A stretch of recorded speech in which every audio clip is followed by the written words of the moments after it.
Hello mga kabibi! Magandang umaga! Samahan niyo kami ni Negi mag road trip!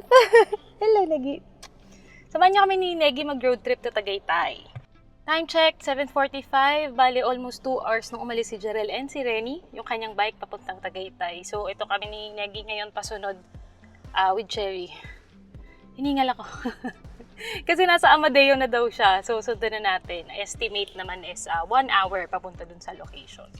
Okay. Nakasingit pa ng video kanina nung hinatid namin siya papunta sa labas. Bye. See you later. Bye. Ingat. See ya. And it's second time na pupunta kami ni Negi to Tagaytay. Ayan. So second time na kaming dalawa lang yung magkasama sa kotse. Eto, nakakandong siya sa akin ngayon. Pero nandito naman yung Emma bed niya. Tiyanan. So usually, pag na-relax naman na siya, nakahiga lang siya dyan during the biyahe. Okay, tara na ba? Let's go!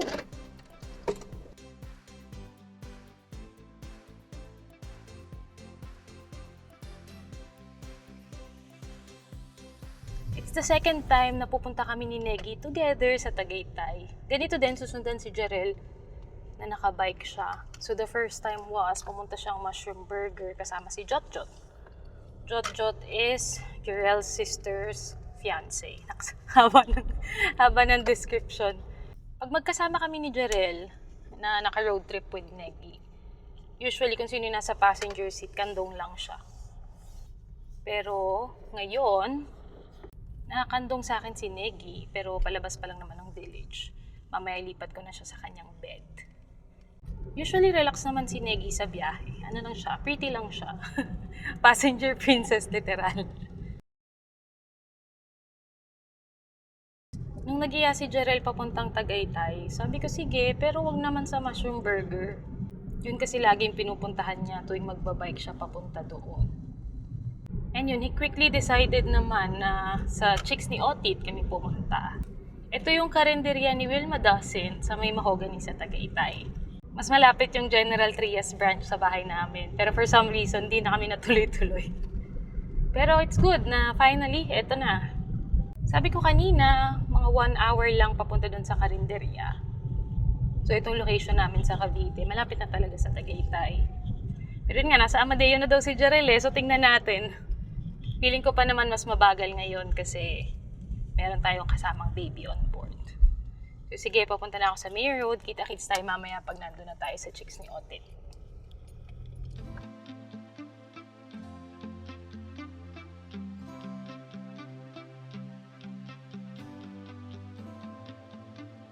Time check, it's 8:20. Nandito pa rin tayo sa Crisanto de los Reyes. Malapit naman na 18 minutes to go. Pero andun na si Jarel. Sabi ko na nga ba, mauna siya eh. Ina-underestimate niya yung sarili niya.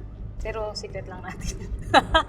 Tinignan niya kasi yung last niya napunta sa Mushroom Burger. Sabi niya, 3 hours niya daw kinuha. Pero mas malapit yata to eh. So ayun, sabi niya, wag daw ako umalis agad. Buti na nga lang inagahan ko ng slight dun sa sinabi niya na time. Anyway, doon na siya. And sabi ko rin umorder na para pagdating namin doon ni Negi, kakain na kami. Malapit-lapit naman na tayo. Excited na rin ako kumain.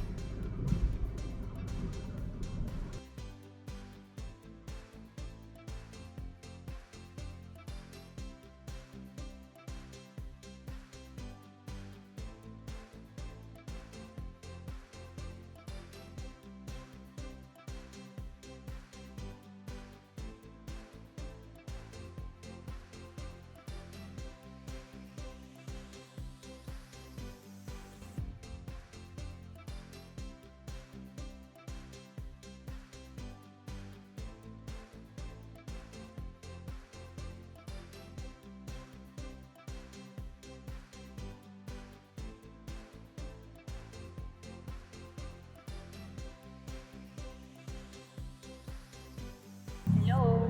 Hello mga kabibi. Hello mga kabibi. Ayan, magkasama na kami ni Bibi. And Negi! Nakarating naman kami ni Negi dito sa Chicks ni Otit. Gala-gala muna. Nauna si Bebe. Ayan. Oh, kasi ang bilis-bilis niya with Renny. Dito yung kanyang bike. Maluwag naman yung parking, merong 5 slots for cars. And then yung mga motor, meron din separate na parking space. Ito kami ni Negi. Hindi pa siya kumakain. Ba tayo mo kumain? Nanginginig pa siya. Nanginginig pa siya. Pero ayan, nandito kami sa Chicks ni Otin. 5-star karinderya. Today is April, 18. 19. Today is April 19, Saturday sa Holy Week. And sabi naman sa Facebook nila, open sila from 8 a.m. to 11 p.m. every day. Ayan. Tapos ayun nga, pet friendly sila. Nakita ko sa Facebook kahapon and then sa reviews din ng mga tao. Tama, di ba? Sarap. Sarap. Crispy. Hindi makausap. Sorry sa sap. Hindi makausap. Ayan, kung makikita nyo, umorder kami ng kapsilog and then si Bibi ay, lechon kawali silog. Tsaka bulalo daw. Nung muna ayaw niya magbulalo or hesitant siya. Bakit daw? Kasi 750. 750 daw. Sabi ko pwede naman i-take out. Pero yun, binidyon ko din yung menu, so check nyo na lang.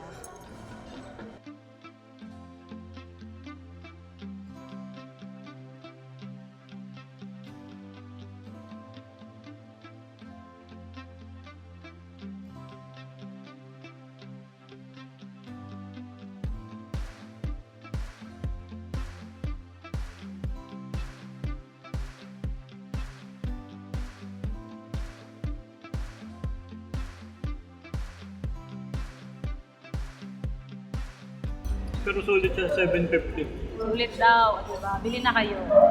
Buti umorder siya ng bulalo kasi kanina iniisip ko. Ang layo ng pinunta namin, tas silog lang yung kakaisip. At least na-try yung bulalo. Although parang hindi siya ganun kainit. Or dahil lumamig na lang pagdating ko. Silog yung in-order namin, pero wala silang kape. Kaya yan, meron kaming baong kape dito. Naka-thermos talaga kami. Ayan. Mga gamit sa bahay, sulit na sulit yung sasakyan. Pero nabasa ko kasi sa isang review na sa Google yata, wala daw silang kape. Kaya nagdala na lang ako. And then ito Tinignan yung ko rin kanina sa menu. Wala din silang ito yung suka ni Mamang. Mamang yun. Ayun yung suka ni Wilma Dacet. Diyan daw siya yumaman nung pandemic. Tapos yun, bago sila nagtayo nung karinderya. Daw na yata yung suka, parang ganun. So nakita ko sa vlog niya with Karen Davila. And kahapon nga, nasa Facebook ako. Chine-check ko lang sana yung menu. Pero natuwa ako kasi nakita ko na masyado silang proud sa kanilang vision and mission. Basahin ko So ang vision nila ay being able to run 5 outlets operated by an able commissary. Hindi mo alam yun, no? Pero ito, yung mission niya, nabanggit niya rin doon sa vlog with Karen Davila. Sabi, we are a karinderya offering 5-star quality food and services to the local community, capitalizing on traditional Filipino cuisine, bringing the provinces closer to you. Diba? So yun, isama ko dun sa vlog yung cover photo nila sa Facebook. Yun din yung sinabi ni Wilma Dacet, na yun yung goal nila nung asawa niya, na magdala ng iba-ibang provinces, iba-ibang luto ng provinces dito sa restaurant. Kaya yan, silog pa lang na-try namin ngayon. Pero let's see. Tsaka bulalo. So baka makabalik. Baka makabalik sa future or dun nga sa Gentry branch na mas malapit sa amin para matry yung ibang luto. Kasi may mga pansit lukban, parang ilan naalala ko. Pero iba-iba talaga yung food nila from different provinces. Curious din ako dun sa yung favorite daw ni Karen Davila, sinantolan. Nakita ko kanina yun. Yung may santol Chicken. tsaka may daing. Hindi. No. Santol, as in santol na gulay, parang may gata. Tapos may toppings na fried fish. Okay, ayun patapos na siya kumain. So, habol muna ako. Ayan, patapos na siya kumain. Kamusta ang food? Sarap. Masarap po dahil pagod ka lang. Pwede rin. Ibang Okay factor naman. yun. Ayan, paubos na niya yung food. Marami pang bulalo. So, pang lunch siguro mamaya. Hindi na. Kamusta pala ang bike mo kanina? Hindi na kita natanong kasi nga late nga kami, di ba? Okay naman. Hindi ako masyadong pagod ngayon kasi hindi naman ako zoom-zoom. Ano? Hindi ka naman zoom-zoom? Hindi ako zoom-zoom. Ano lang ako, chill ride lang. So, may energy ka pa pauwi? Madali na pa uwi, ano na lang yun, pababa na lang. Akala ko sabay ka na sa amin pauwi. Dala ko yung bike rack, nakita mo. Yun lang talaga ang purpose ko dito. Dala ng pang-refill na Hindi ako pwede sumabay, ano yun, pinagbabawal ng teknik yun. Ganawa na natin yun minsan eh. So ayun, Kaya ako ba, lift? punta kaming Sa mushroom Bailey. burger. Sumuwi siya sa family niya sa Bailey. Doon kami nagkita, tapos yun, pauwi, nag-drive na kami. Pero ito, ayan na nga ang chicks ni Otit. Mamaya try kong pumasok sa loob para mapakita sa inyo yung ibang side. Halos puno din eh. Daming kumakain. Ang bilis yung mapuno. Kanina dumating si Jarel, isang kotse pa lang. 20. Tatlo pa lang kaming customer kanina. Tapos pagpatak ng 8:30, dire-diretso na sunod-sunod yung mga customers. Kala niya noong una, chill lang eh. Sabi niya, sige lang, isa pa lang nakapark dito. Bago ako dumating, sabi niya, isa na lang. Papanik na siya eh, baka hindi kayo makapark eh. Pero sakto naman. And ito nga, nandito kami sa Alfresco side. Kasi, katabi din yung bike niya. Tsaka para si Negi, although parang may nagpasok naman ng pet doon sa loob. Hindi rin naman air-conditioned yung place, kaya carry lang. Pero malamig. Oo, pero malamig naman. Hangin naman sa tabi. Medyo mainit na, kaya binababa na ni Kuya ang lights. Yun.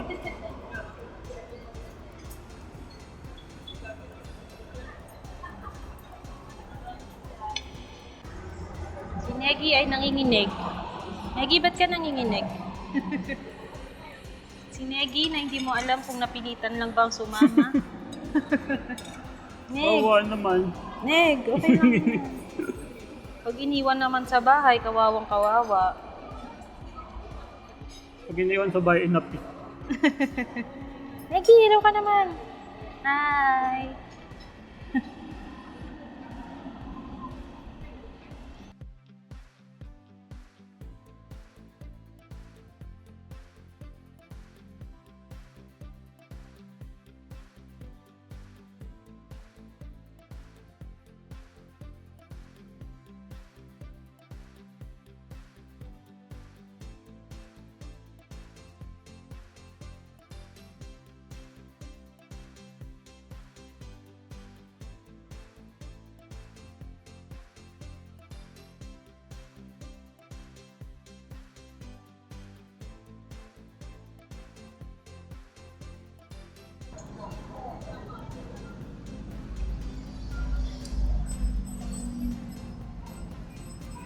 Ay, may pag-gloves pa.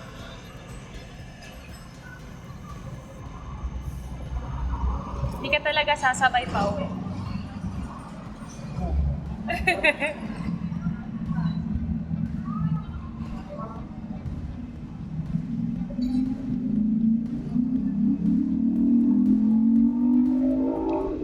Ready ka na? Bye-bye. Oh, See you hindi sa bahay. Karera No. tayo? No. Busog ako. Logi. Okay, ingat ka sa pagbike. Ay, buti kumulimlim na ulit. Yeah. Habang makulimlim pa. Para hindi ganyan din abutin pwede. ng lunch. Okay, ingat ka. Bye-bye. Paano? Ingat. Kala ko lalakad ka lang. Bye-bye. Bye, ingat. Love you. Bye.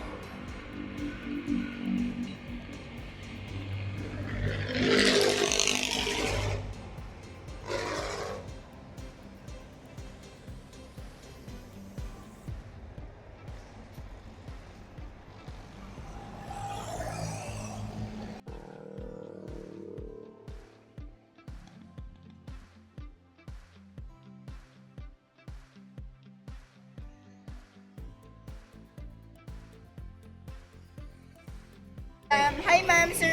Meron tayong Basilius po. Meron tayong 2 flavor.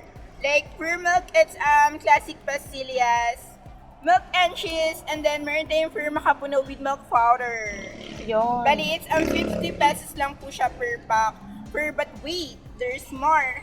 If apat yung kukainin nyo ma'am, 4 Opo. pieces, may freebies na isang balot.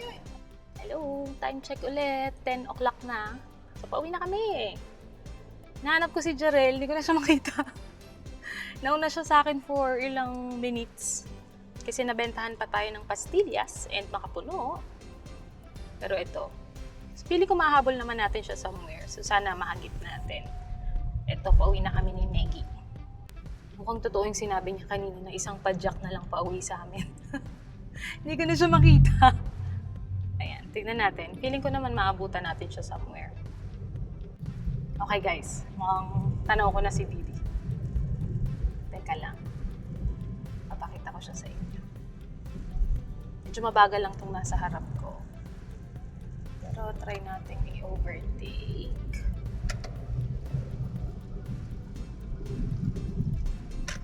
Ayan na nga! Yun no, may pagliko. Ang init, baby! Hime, hime, hime. Ay, joke, pababa pala.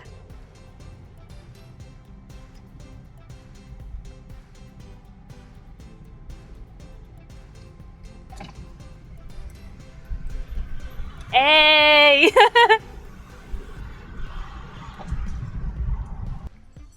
Bye-bye, love you. Sorry na. Bye.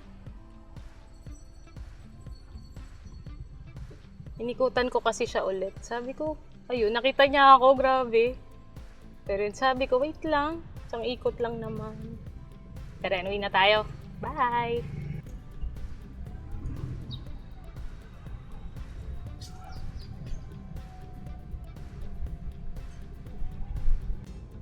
Naikutan ko si Jarel, and ayun, pinagalitan ako. Pero grabing awareness niya. Kasi nakita niya pa si Cherry nung nakasalubong niya. So, nagtaka siya. Sabi niya. Nakita ko lumingon siya eh. So, yun. Sorry.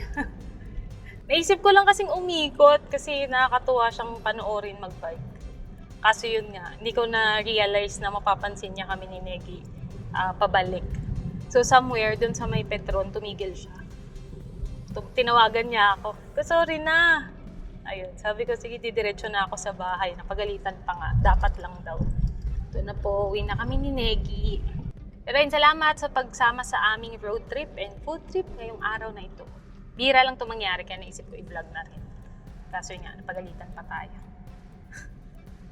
Isang araw na lang ang bakasyon, then sa Lunes back to work na naman tayo. So it's good na kahit paano nakalabas during the long weekend.